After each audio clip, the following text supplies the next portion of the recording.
এক মুহূর্ত থামো, শুধু এক মুহূর্ত সঙ্গীত। তুমি যা করতেছ তা বন্ধ করো, কারণ আমি তোমাকে যা বলতে যাচ্ছি তা এমন কিছু যা তুমি আগে কখনো শোনোনি। আর সম্ভবত এটাই তোমার আত্মা অনেক দিন ধরে শুনতে আকুল ছিল। তুমি কি কখনো জীবনের সবকিছু একসাথে ভেঙে পড়তে অনুভব করেছ? যেমন যদি তুমি এক পাশ থেকে ধরে থাকো, অন্য পাশ থেকে ভেঙে পড়ে। একটি দরজা বন্ধ হয়ে যায়, কিন্তু আরেকটি তালাবদ্ধ দেখতে পাও। তুমি ক্লান্ত হয়ে পড়ো, তুমি ভেতর থেকে ভেঙে যাও, এবং তারপর একটি রাত আসে যখন তুমি একা বসে থাকো, তোমার চোখ অশ্রুতে ভরে ওঠে এবং তোমার মনে একমাত্র প্রশ্ন জাগে, আমি কি করেছি? আমি সঠিক পথে ছিলাম, আমি কারো ক্ষতি চাইনি, আমি কঠোর পরিশ্রম করেছি, আমি প্রার্থনা করেছি, তবুও কেন এই যন্ত্রণা? কেন এই যন্ত্রণা? কেন এই অন্ধকার? এবং তারপর আরেকটি রাত আসে এবং আরেকটি সকাল উদয় হয় যন্ত্রণা নিয়ে, এবং তুমি ভাবতে শুরু করো যে হয়তো ঈশ্বর শুনছেন না, হয়তো আমার প্রার্থনা আকাশে পৌঁছাচ্ছে না, হয়তো আমি একা, হয়তো কেউ আমার সাথে নেই। কিন্তু অপেক্ষা করো, আজ আমি তোমাকে পরমহংস যোগানন্দের কথাগুলো বলতে এসেছি, এমন কিছু যা এই যন্ত্রণা, এই পরীক্ষা, এই অন্ধকারের আসল সত্য উন্মোচন করে। আর সেই সত্য হলো, যে মুহূর্তে তুমি সবচেয়ে বেশি ভেঙে পড়ো সেই মুহূর্তটা হলো ঈশ্বর তোমার সবচেয়ে কাছের। আর যে রাতে তুমি মনে করো সব শেষ, সেটা আসলে সকালের আগের রাত যা তুমি ঘুম থেকে উঠেছ।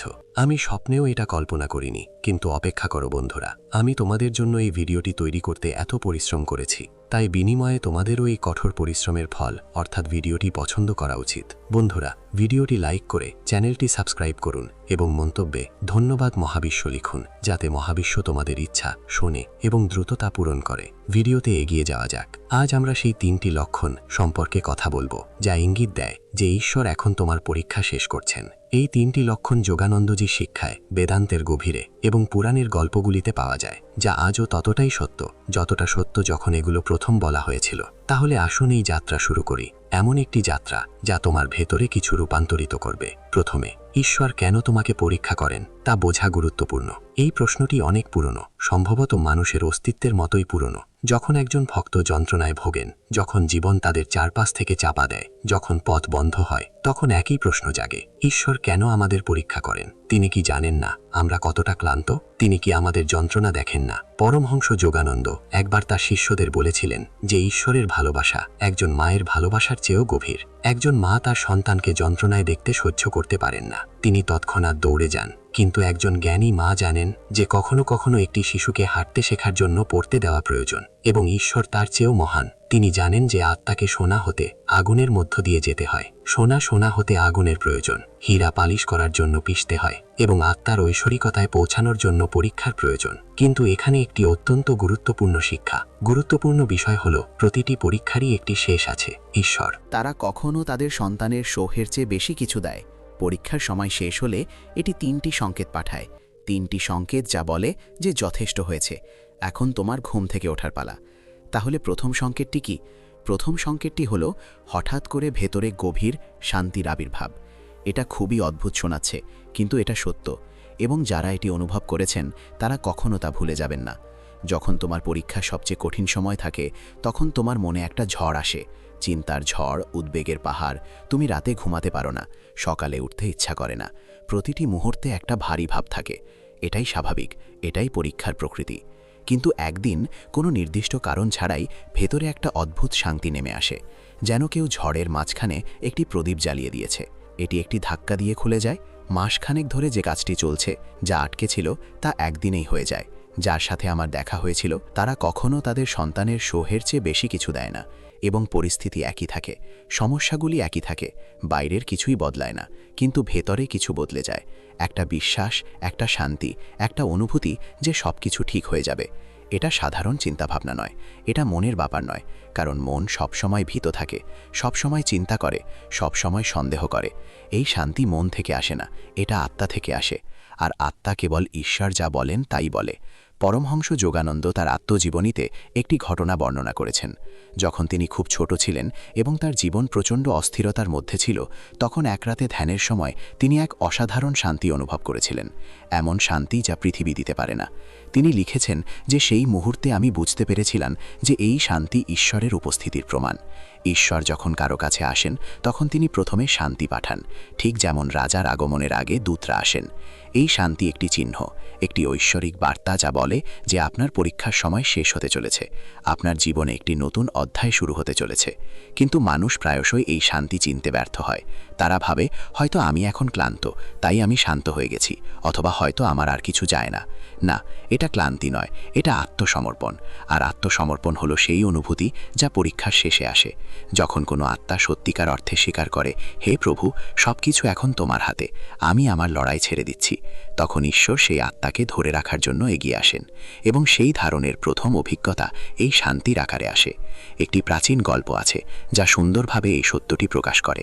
একজন ঋষি ছিলেন যিনি বছরের বছর ধরে তপস্যা করেছিলেন। তার তপস্যা এত তীব্র ছিল যে স্বর্গ তার তাপ অনুভব করেছিল, কিন্তু ঈশ্বর তাৎক্ষণিকভাবে তার কাছে আবির্ভূত হননি। পরীক্ষা আসতে থাকে, বাধা আসতে থাকে, বনের আগুন, বন্যা, ঝড়, কিন্তু ঋষি অবিচল থাকেন। এবং তারপর এক রাত এলো যখন সবকিছু শান্ত হয়ে গেল। বন শান্ত ছিল, আকাশ শান্ত ছিল, এবং তার মনও শান্ত ছিল। সেই রাতে ধ্যানে বসে তিনি প্রদীপের মতো একটি আলো দেখতে পেলেন, এবং সেই আলোতে তিনি ঈশ্বরের দর্শন পেয়েছিলেন। পরে তিনি তার শিষ্যদের বলেছিলেন যে আগের রাতে যে শান্তি এসেছিল তা আসল লক্ষণ, এটি ছিল ঈশ্বরের আগমনের সংকেত। তাই যদি আপনিও আজকাল নিজের মধ্যে এক অদ্ভুত শান্তি অনুভব করেন, তাহলে এটিকে দুর্বলতা ভেবে ভুল করবেন না, ক্লান্তি ভেবে ভুল করবেন না। এটি ঈশ্বরের কাছ থেকে প্রথম লক্ষণ। এটি আপনাকে বলে যে আপনার পরীক্ষা এখন তার চূড়ান্ত পর্যায়ে। এখন দ্বিতীয় লক্ষণ সম্পর্কে কথা বলা যাক। দ্বিতীয় লক্ষণ হলো যখন পরিস্থিতি কোনো প্রচেষ্টা ছাড়াই পরিবর্তিত হতে শুরু করে। এটি আরও আকর্ষণীয়, এবং এটি সেই লক্ষণ যা বেশিরভাগ লোকেরা প্রথমে দেখতে পায়, কিন্তু তারা এটিকে উপেক্ষা করে, এটিকে কাকতালীয় মনে করে। যখন কেউ দীর্ঘদিন ধরে একটি কঠিন পরিস্থিতিতে থাকে, তখন তারা প্রতিদিন একটি উপায় খুঁজে বের করার চেষ্টা করে। প্রতিদিন তারা দরজায় কড়া নাড়ে, প্রতিদিন তারা নতুন উপায় খোঁজে, কিন্তু দরজা বন্ধ থাকে। তারা কোনো উপায় খুঁজে পায় না, এবং তারা ক্লান্ত হয়ে পড়ে। কিন্তু যখন পরীক্ষার সময় শেষ হতে চলেছে, তখন একটি অদ্ভুত ঘটনা ঘটে। বছরের বছর ধরে বন্ধ থাকা একটি দরজা কোনো প্রচেষ্টা ছাড়াই খুলে যায়। এটি একটি ধাক্কা দিয়ে খুলে যায়। মাসখানেক ধরে যে কাজটি চলছে, যা আটকে ছিল, তা একদিনেই হয়ে যায়। যার সাথে আমার দেখা হয়েছিল সেখানে ছিল না, কিন্তু হঠাৎ করেই সে তোমার সাথে রাস্তায় দেখা করে, আর সবকিছু এমনভাবে ঘটে যেন এটা হওয়ার কথা ছিল।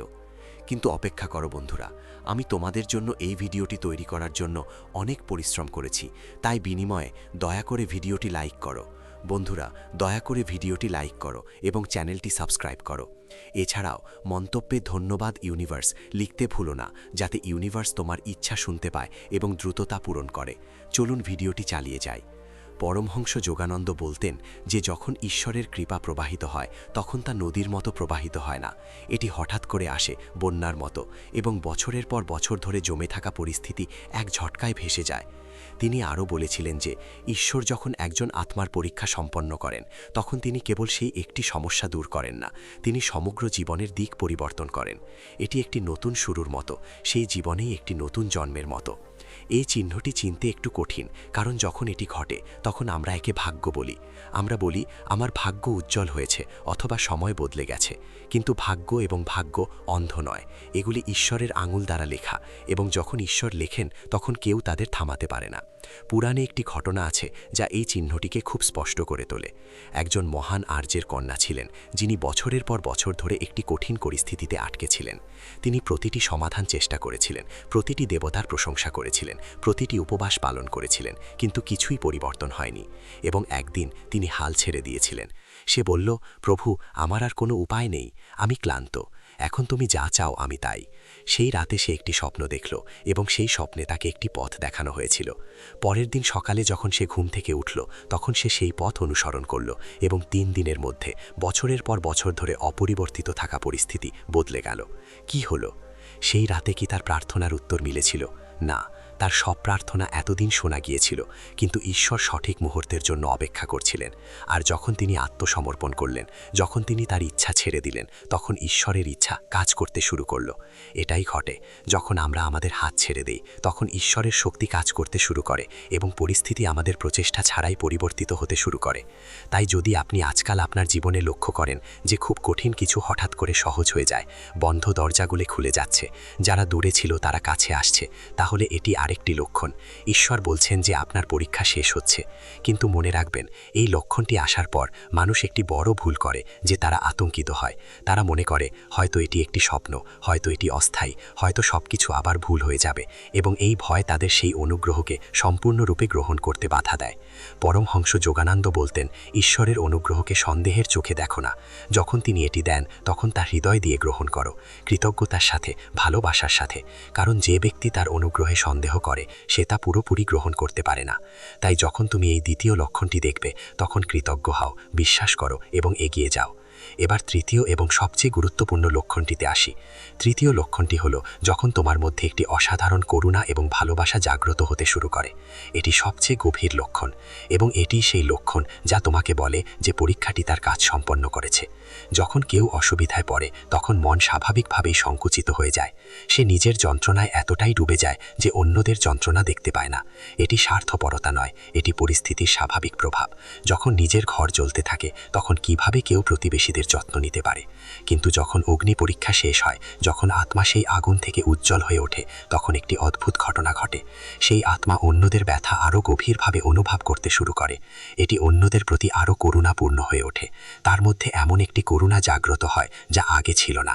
এটি ঘটে কারণ যে আত্মা দুঃখ কষ্টের মধ্যে দিয়ে গেছে সে অন্যদের দুঃখ কষ্ট বুঝতে পারে, এবং যখন বোঝাপড়া থাকে তখন করুণা থাকে। এবং করুণা ঈশ্বরের স্বভাব। যখন কারো মধ্যে করুণা জাগ্রত হয় তখন এর অর্থ হল ঈশ্বর সেই আত্মার মধ্যে আরও প্রকাশিত হচ্ছেন। পরমহংস যোগানন্দ এই বিষয়টি সুন্দরভাবে প্রকাশ করেছেন। তিনি বলেছিলেন যে ঈশ্বর হলেন প্রেম, এবং যখন কারো মধ্যে সত্যিকারের প্রেম জাগ্রত হয়, নিঃস্বার্থ প্রেম, করুণাময় প্রেম, তখন সেই আত্মার মধ্যে ঈশ্বর প্রকাশিত হন। এবং এটি কেবল তখনই ঘটে যখন আত্মা পরীক্ষা থেকে পবিত্র হয়ে ওঠে।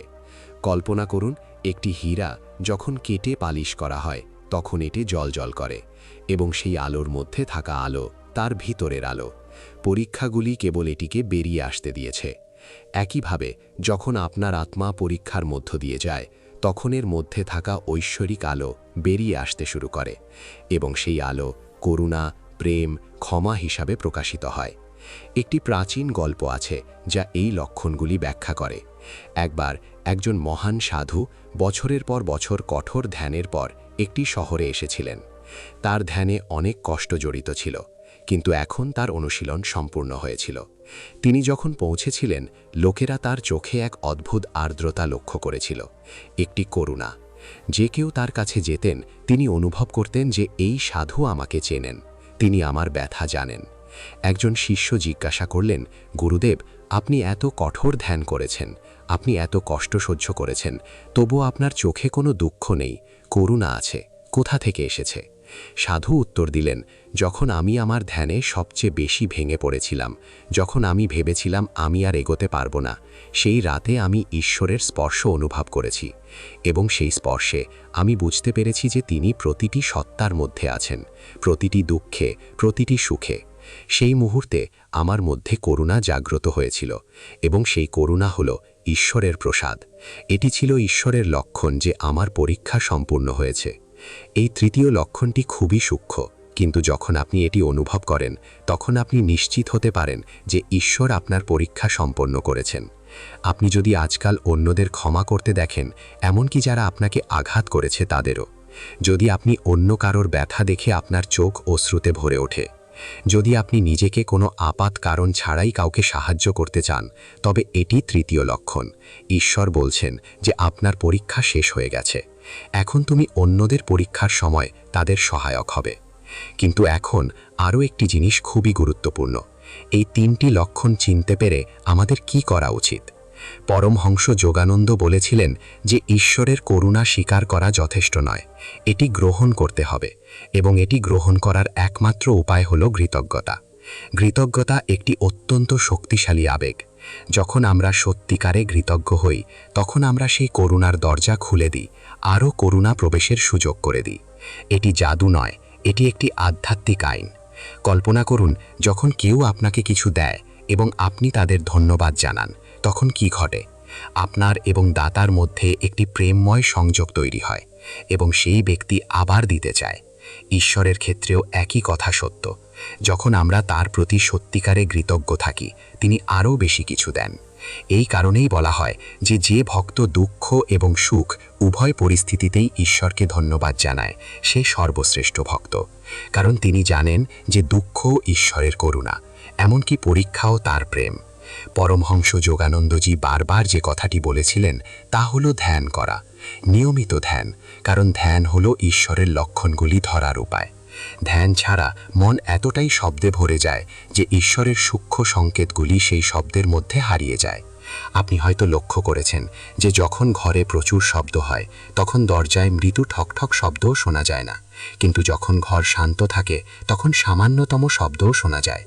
ধ্যান আমাদের মনকে সেই শান্তিতে নিয়ে যায় এবং সেই শান্তিতে ঈশ্বরের সংকেতগুলি স্পষ্টভাবে শোনা যায়।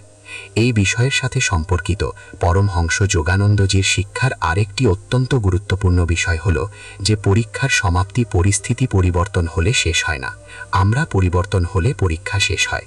এটি একটি খুব গভীর। বাহ্যিক পরিস্থিতি পরিবর্তন হয়, রাত দিনের পরে আসে, দুঃখের পরে সুখ আসে, এটাই প্রকৃতির নিয়ম।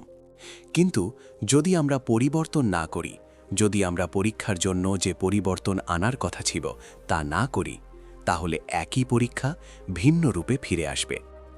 এই কারণেই ঈশ্বর আমাদের পরীক্ষা দেন, শুধু কষ্ট পাওয়ার জন্য নয়, বরং যাতে আমরা পরিবর্তন হই, আমরা পরিপক্ক হই, আমরা আরও গভীর হই, আমরা যে স্তরে পৌঁছানোর জন্য নির্ধারিত তা আমরা পৌঁছাই।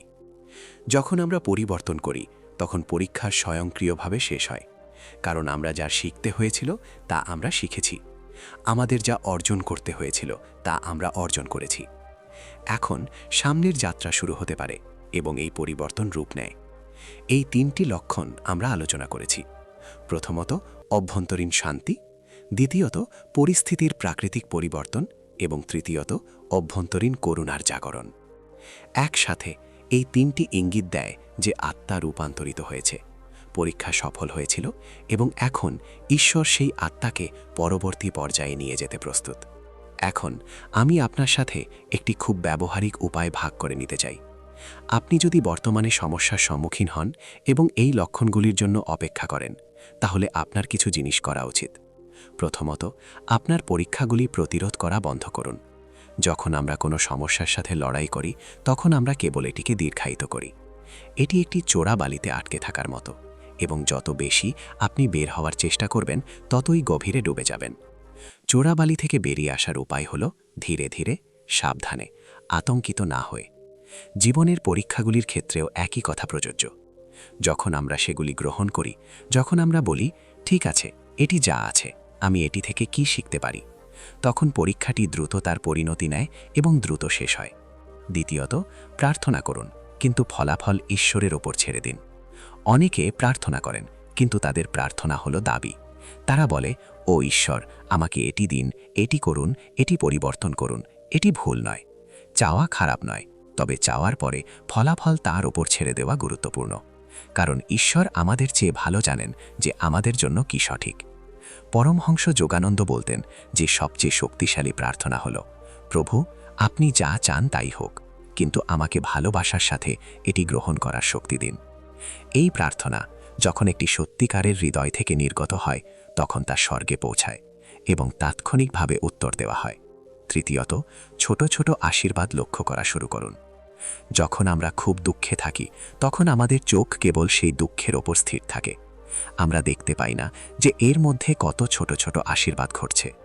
হঠাৎ কেউ আমাদের সাহায্য করেছে, কোথাও থেকে কিছু সুসংবাদ এসেছিল, এমন একটি মুহূর্ত ছিল যখন আমাদের মন হালকা হয়ে গিয়েছিল। এগুলি সবই ঈশ্বরের কাছ থেকে ছোট ছোট লক্ষণ। তিনি বলছেন, আমি এখানে আছি, আমি দেখছি, আমি তোমার সাথে আছি। যখন আপনি এই ছোট ছোট আশীর্বাদগুলি চিনতে শুরু করেন তখন আপনার দৃষ্টিভঙ্গি বদলে যায় এবং দৃষ্টিভঙ্গি পরিবর্তন জীবনকে বদলে দেয়।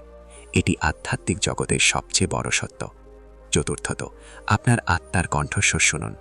ভিতরে সর্বদা একটি কণ্ঠস্বর থাকে, নির্দেশনা থাকে, কিন্তু আমরা তা শুনতে পাই না কারণ মনের শব্দ খুব বেশি। উদ্বেগ, চিন্তা এবং ভয় একসাথে সেই অভ্যন্তরীণ কণ্ঠস্বরকে দমন করে। ধ্যান এবং নীরবতার মাধ্যমে সেই কণ্ঠস্বর শুনুন। সেই কণ্ঠস্বর কখনো ভুল নয়, সেই কণ্ঠস্বর ঈশ্বরের কণ্ঠস্বর, আমাদের ভিতর থেকে কথা বলছে। পরমহংস যোগানন্দ বলেছিলেন যে ঈশ্বর মন্দির, পাহাড় এবং নদীতে বিরাজমান, কিন্তু সর্বোপরি তিনি আপনার ভেতরে, আপনার আত্মায়। এবং যখন আপনি সেই আত্মার কণ্ঠস্বরের সাথে সংযোগ স্থাপন করেন, তখন আপনি সরাসরি ঈশ্বরের সাথে সংযোগ স্থাপন করেন। এখন আমি আপনার সাথে আরও গভীর কিছু সম্পর্কে কথা বলতে চাই। পরীক্ষার পরে কি হয়? এই প্রশ্নটি সমানভাবে গুরুত্বপূর্ণ, কারণ অনেকেই পরীক্ষার শেষের জন্য অপেক্ষা করে এবং মনে করে যে যখন পরীক্ষা শেষ হবে তখন সবকিছু সহজ হয়ে যাবে। যখন পরীক্ষা শেষ হবে তখন কোনো দুঃখ থাকবে না। যখন পরীক্ষা শেষ হবে তখন জীবন সুন্দর হবে। এটি সত্য, তবে সম্পূর্ণ সত্য নয়। পরীক্ষার পরে জীবন সত্যিই পরিবর্তিত হয়, কিন্তু সেই পরিবর্তন এই অর্থে আসে না যে আর কোনো অসুবিধা থাকবে না। এটি এই অর্থে আসে যে অসুবিধাগুলি আর আপনাকে আগের মতো ভাঙবে না। পরীক্ষা আত্মাকে রূপান্তরিত করে। তারা তোমাকে আগের মতো ভাঙবে না। পরীক্ষা আত্মাকে শক্তিশালী করে, তারা একে আরও গভীর করে, তারা একে জ্ঞানী করে তোলে। এবং এই শক্তিশালীকরণের পরে যখন নতুন চ্যালেঞ্জ আসে, তখন তুমি তাদেরকে ভিন্ন দৃষ্টিকোণ থেকে দেখো, পরিপক্কতার, স্থিতিশীলতার। যোগানন্দ বলতেন যে একজন পুরানো ভক্ত এবং একজন নতুন ভক্ত উভয়ই ঝড়ের মধ্যে থাকে, কিন্তু নতুন ভক্ত ভয় পায়, কাঁপে এবং ঝড়ের মধ্যে কাঁদে, যখন পুরানো ভক্ত জানে ঝড় কেটে যাবে। এই কারণেই তারা ঝড়ের মধ্যে অবিচল থাকে। পরীক্ষা আপনাকে সেই পুরানো ভক্ত করে তোলে, সেই অভিজ্ঞ আত্মা যে জানে যে সবকিছু আসে এবং যায়, কেবল ঈশ্বরের প্রেম স্থায়ী। এবং পরীক্ষার পরে অন্য কিছু ঘটে। আপনার উদ্দেশ্য স্পষ্ট হয়ে ওঠে। যে আত্মা পরীক্ষার মধ্যে গেছে তার জীবনের উদ্দেশ্য স্পষ্টভাবে দেখতে শুরু করে। এটি জানে কেন এটি বাঁচতে হবে, এটি কি করতে হবে, এটি কোন দিকে যাচ্ছে। এই স্পষ্টতা একটি মহান উপহার, এবং এটি কেবল তাদেরই দেওয়া হয় যারা পরীক্ষা সহ্য করে, যারা পালিয়ে যায়নি, যারা হাল ছেড়ে দেয়নি। পরমহংস যোগানন্দ নিজেই এর একটি উদাহরণ। তার জীবন অনেক সমস্যার মুখোমুখি হয়েছিল। পরিবারের বিরোধিতা, সমাজের সন্দেহ, প্রিয়জনদের অবহেলা, বিদেশে তার দেশ ছেড়ে চলে যাওয়া। কিন্তু প্রতিটি পরীক্ষার সাথে সাথে তিনি আরও আলোকিত হয়ে ওঠেন এবং তার উদ্দেশ্য আরও স্পষ্ট হয়ে ওঠে। পূর্ব ও পশ্চিমের মধ্যে একটি সেতু তৈরি করা, যোগ ও বেদান্তের শিক্ষা বিশ্বে ছড়িয়ে দেওয়া। এবং তিনি এটি করেছিলেন কারণ পরীক্ষাগুলি তাকে এমনভাবে গড়ে তুলেছিল যা তিনি হওয়ার কথা ছিলেন। এখন আমি আপনাকে সরাসরি একটি জিনিস জিজ্ঞাসা করতে চাই, আপনি কি এই তিনটি লক্ষণের মধ্যে কোনোটি অনুভব করছেন? আপনার ভেতরে কি এখনই অদ্ভুত শান্তি আছে? কি এমন একটি দরজা খোলা যা বন্ধ ছিল? আপনার হৃদয়ে কি কারোর জন্য করুণা জাগ্রত হচ্ছে? যদি তাই হয়, থামো, নিঃশ্বাস নাও এবং বুঝতে পারো যে এটি ঈশ্বরের কাছ থেকে একটি বার্তা।